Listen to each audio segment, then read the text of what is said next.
Who's asleep amidst the trees?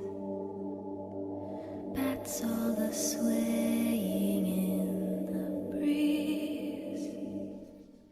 En los lugares con historia de Kela, hoy vamos a hablar de un lugar milenario, de un lugar que tiene tanta historia y tanta leyenda de qué es lo que hay debajo, el por qué se construyó. Y fijaros, este lugar se ve desde Google Earth a mucha distancia, a una gran altura podemos observar este monumento. Creo que no necesita más pistas, creo que ya lo habréis adivinado, pero bueno, vamos a ver si Kela desvela realmente el lugar que nos va a hablar hoy y así salimos de dudas. Muy buenas, Kela, ¿qué tal?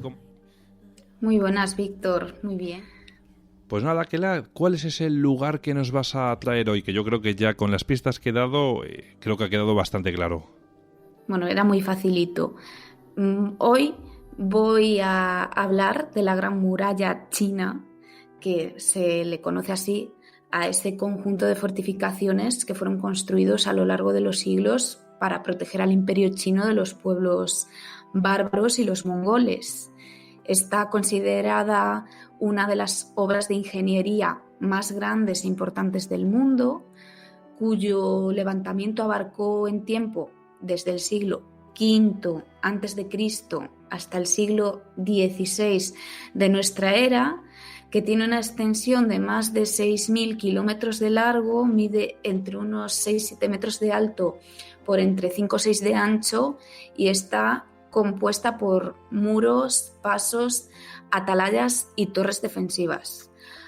No puedo dar solo una ubicación porque, como dije, la Gran Muralla China tiene una extensión de unos 6.000 kilómetros de largo, por lo que abarca desde el norte, entre la frontera con Corea y el desierto de Gobi, atravesando 6 provincias, regiones y hasta un municipio. Hebei, Beijing, Jiangxi, que es donde al parecer nació la civilización china, la Mongolia Interior, Ningxia y Gansu. En 1987 la UNESCO la nombró a la muralla Patrimonio de la Humanidad y en el año 2007 pasó a formar parte de las nuevas 7 maravillas del mundo moderno. Bueno, pues háblanos de su historia, háblanos cómo la construyeron, cuánto tiempo tardaron, si hay... Bueno, las leyendas luego hablamos mejor, háblanos mejor de la historia. Pues la historia de esta muralla la tenemos que ubicar primero en el año 215 a.C., cuando a su majestad imperial, el emperador Qin Shi Huang, se le ocurre proyectar la construcción de una muralla fortificada y defensiva para proteger a su pueblo de los nómadas del norte. Es obvio que la muralla tuvo diversos periodos de construcción a lo largo del siglo V a.C. hasta el siglo XVI de nuestro tiempo. Básicamente, lo que este emperador quería era que se construyeran nuevas murallas donde no las había y aprovechar las ya existentes para así poder unirlas todas y formar una sola a lo largo de los territorios. Qin Shi Huang fue el primer emperador de la dinastía Qin y quien está enterrado en ese magnífico mausoleo custodiado por sus guerreros de terracota, los famosos guerreros de Xi'an, súper conocido para los amantes de la historia y la arqueología. Pero ojo, que este hombre no era para nada un santo, de hecho es bastante odiado en China, si no me equivoco, era bastante cruel y despiadado y con él nació esa famosa leyenda de que los cimientos de la Gran Muralla están construidos con huesos humanos, cuerpos humanos. Se dice que empleó a 1 millón de esclavos, gentes humildes, para comenzar las obras y que el punto de origen fue elegido sobre un obrero que cargaba un gran bloque de piedra y que cayó muerto, exhausto, fulminado en el suelo, y sobre él se empezó a levantar esa muralla quedando emparedado. Se dice pues que la muralla se saldó la vida de hasta 2 millones de personas. El objetivo de esta construcción inmensa, como dije, era la defensa de las invasiones de esos pueblos del norte, más tarde del pueblo mongol, que hicieron tanto mal, sobre todo durante el siglo XIII. Parece que en China fueron precavidos porque hay historiadores que culpan a la construcción de la muralla de la desolación que provocaron las invasiones en algunos lugares de Occidente al cambiar su dirección hacia el oeste y formar parte también de esa caída, por ejemplo, del Imperio Romano. El caso es que tras la dinastía Qing llegan otras que toman el relevo en la construcción, como la dinastía Han, aunque, al parecer ellos la tuvieron un poco abandonada, no le realizaron muchas modificaciones. Luego, durante el periodo de los Tres Reinos, fue como una especie de paréntesis, no se modificó nada en absoluto y entró en un periodo de muy baja actividad, hasta que llegaron a los que se les consideran los verdaderos artífices de la Gran Muralla, que fueron los Ming, la penúltima dinastía china, que gobernó entre los años 1368 y 1644. Entonces, destacamos por un lado a Qin Shi Huang, al que se le atribuye, digamos, la idea, y por otro lado a los Ming, que fueron quienes la restauraron siguiendo los antiguos fundamentos y superando las dimensiones establecidas por el primer emperador. ¿Por qué? Bueno, pues porque querían obtener un mayor sistema defensivo, mucho más fuerte, mucho más resistente, sobre todo en la parte central y oriental, donde la muralla alcanza casi los 10 metros de altura y donde a cada 800 metros se levanta una torre, constando también de fortificaciones para albergar soldados. Se dice que los Ming también tenían intereses políticos, ya que al principio del siglo XV cambió la capital del imperio de Nanjing a Pekín para poder controlar la frontera del norte.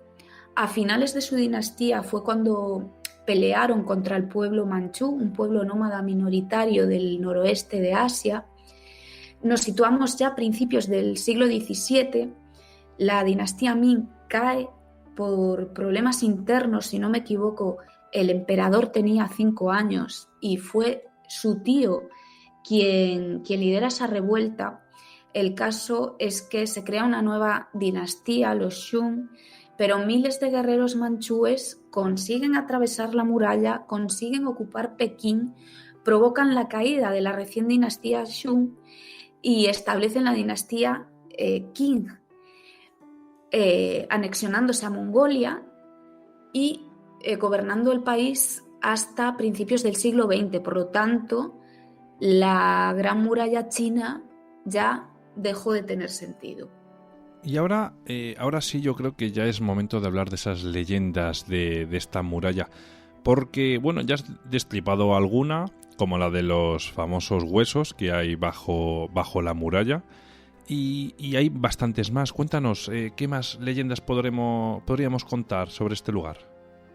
Bueno, la de los huesos, después hablaré de ella porque no todo es cierto. Bueno, la primera tiene de protagonista al emperador Qin Shi Huang. Se dice que la construcción de la muralla, se debe a la mentira de un brujo al que este emperador pues, le encargó la misión de encontrar la forma de poder alcanzar la inmortalidad, ya que quería gobernar China por toda la eternidad.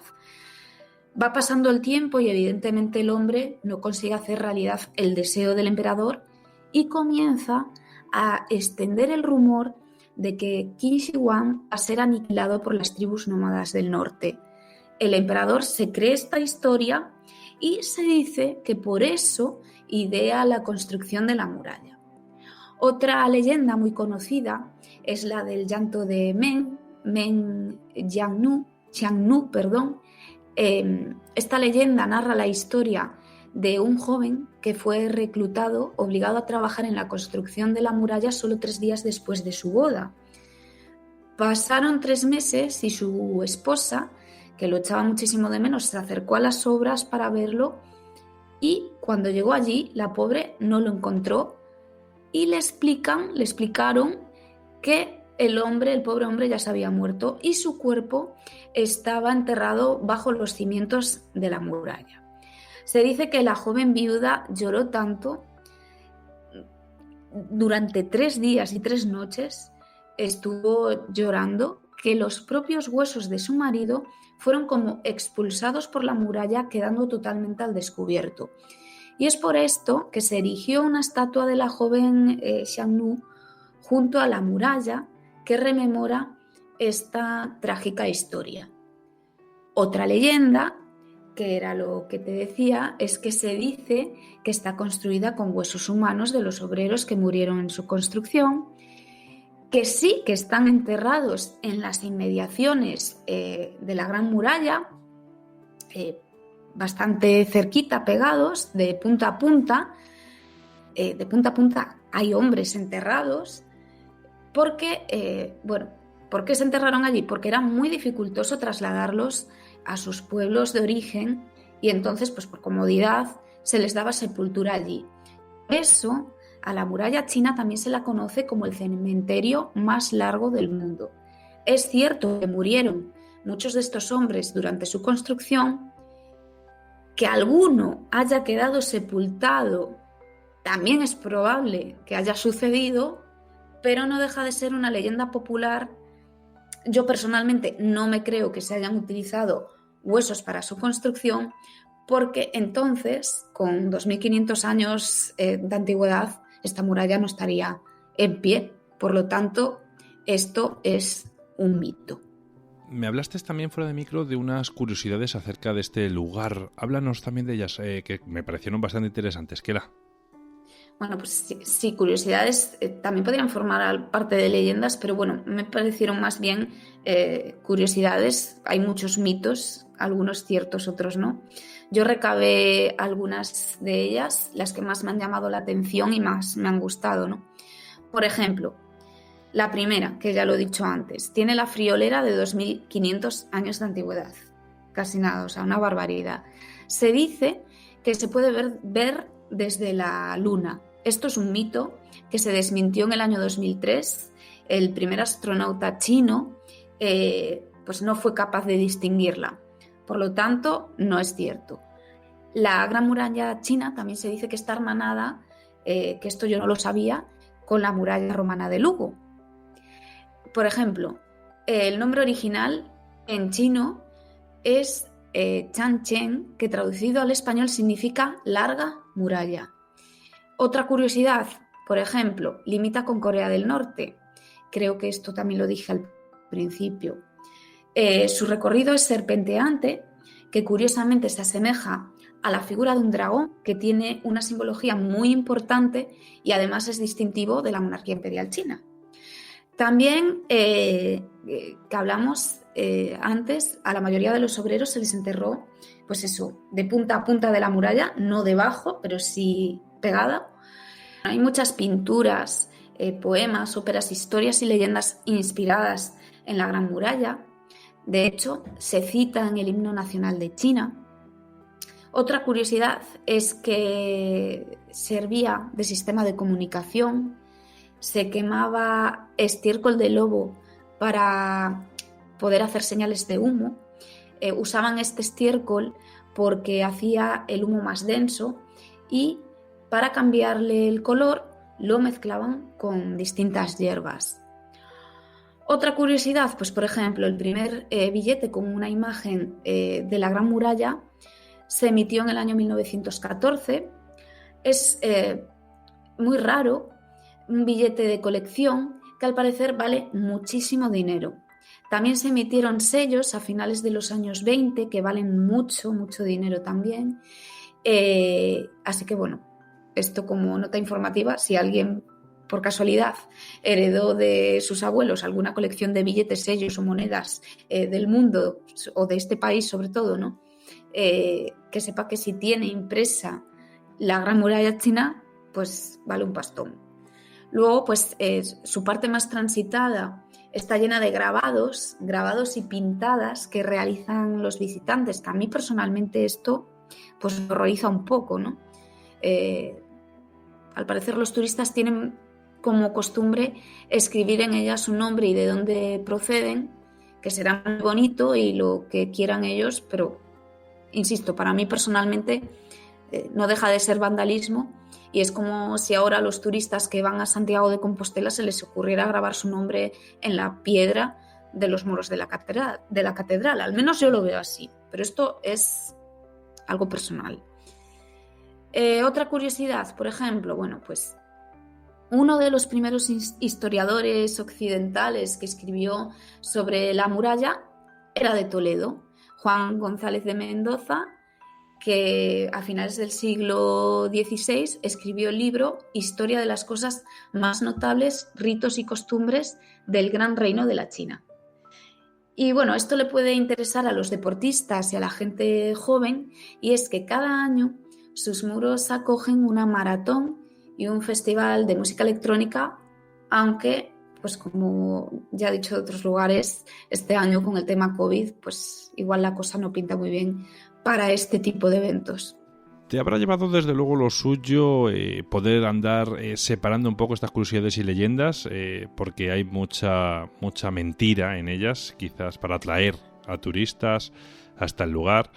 Y bueno, es un lugar, como has dicho, mundialmente conocido y recibe miles y miles de visitas al cabo del año. Así que, Kela, por curiosidad, ¿sabemos de qué vamos a hablar en el próximo programa?